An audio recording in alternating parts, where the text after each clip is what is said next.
আচ্ছা, তোমাদের এইচএসসি ইংলিশের আমি একটা সাজেশনস পোস্ট করছি। তো আমি বেসিক্যালি পিডিএফ যেটা আছে ওটা দিয়ে দেবো তোমাদের গ্রুপে। গ্রুপের লিঙ্কটা তোমরা এই ভিডিওটার কমেন্ট বক্সে পাবে, কমেন্ট বক্সে। ওখান থেকে গ্রুপে জয়েন হয়ে যেও, দেন তারপর পিডিএফ নিয়ে নিও। অনেকে বলছো দাদা বাংলা দিচ্ছ, আমাদের ইংলিশ দিচ্ছ না। তো আমি সেটার জন্যই তোমাদের যতগুলো টেক্সট আছে সেই টেক্সট ওয়াইজ টেক্সটটা পুরো ইংলিশে, ইংলিশ ভার্সনে পাবে। যদি কেউ পড়তে চাও অরিজিনাল টেক্সট সেটা পড়তে পারো। তারপরে কিছু অ্যানালাইসিস করা আছে এখানটায়, যেমন সামারিটা শর্ট নোটস করা আছে, মানে ওদের থেকেও ভালো করে দিয়েছি তোমাদেরকে। যেমন যিনি রাইটার তার ব্যাপারে বলা আছে, কবে জন্মগ্রহণ করেছেন, কবে মারা গেছেন, কত কি পুরস্কার পেয়েছে। এবং তারপরে হচ্ছে কি যে যে গল্পটা আছে ডেজ ওয়েট, সেই গল্পটার পাবলিকেশন হিস্ট্রি এখানটায় রয়েছে, প্লাস জনরাটা কি সেটা এখানটায় রয়েছে। কিছু ক্যারেক্টার রিলেটেড থেকে কেমন ধরনের প্রশ্ন আসতে পারে, যে এই ক্যারেক্টারটার বয়স কত, দেন তারপর হচ্ছে কি তোমার কত ডিগ্রি তার জ্বর ছিল, সে কি বিলিভ করতো।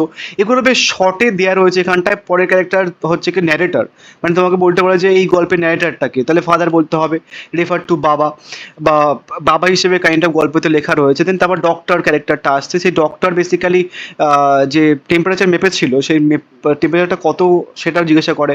দেন তারপর আর একটা ক্যারেক্টার আছে। তো এইভাবে প্লটটাও কিন্তু ডিসকাস করা, প্রথম দিকে কি শুরু হয়, মিডলে কি শুরু হয়, ক্লাইম্যাক্সে কি হয়, এন্ডিংটা কি হয়। এইভাবে পুরো পিডিএফটা এইভাবে রয়েছে। কিছু ইভেন্ট রয়েছে যেমন এই রিলেটেড, গল্প রিলেটেড, সেটা রয়েছে। থিমগুলো ডিসকাস করা আছে, দেন তারপরে সামারিটা আছে। সামারির পরে অ্যাট দ্য এন্ড তুমি হচ্ছে কি এমসিকিউ পেয়ে যাবে।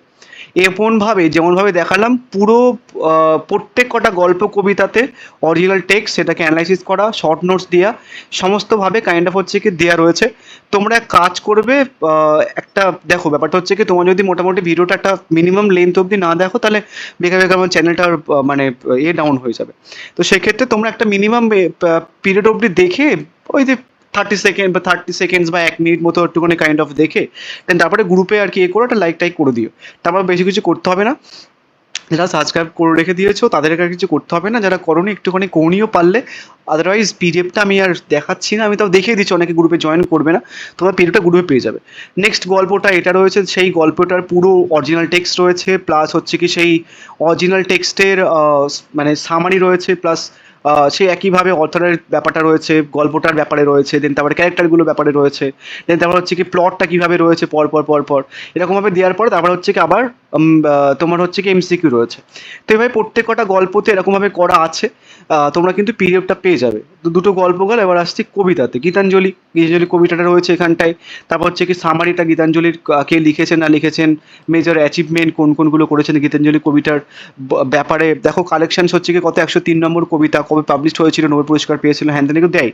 সেন্ট্রাল আইডিয়া বা ইমেজেস কোনগুলো ইউজ করেছে, কোন কোন ডিভাইসগুলো ইউজ করেছে লিটারেরি। দেন তারপর হচ্ছে কিছু ইভেন্ট যেগুলো আমি এখানটায় মার্ক করে দিয়েছি। সম্পূর্ণ পিডিএফে তোমরা পেয়ে যাবে। এগুলো পর এমসিকিউ শুরু হচ্ছে এখান থেকে, ঠিক আছে। এইভাবে কাইন্ড অফ হচ্ছে কি এমসিকিউ শুরু হলে দেন তারপরে the female of the species, the female species, এখান থেকেও তুমি কবিতাটা অরিজিনাল পেয়ে যাবে। দেন তারপরে এরকমভাবে। তাই প্রতিটা দেখিয়ে দিলাম, যারা পিডিএফ নিতে চাও বা পিডিএফ নেবে ভাবছিলে বা নেবে, তোমরা কিন্তু প্রত্যেকটা গল্প এভাবে পেয়ে যাবে। অনেকে বলছো দাদা বাংলা ভার্সান দিচ্ছ, আমাদের দিচ্ছ না কেন, আমি পুরো পিডিএফটা দিয়ে দিলাম তোমাদের। So thank you so much.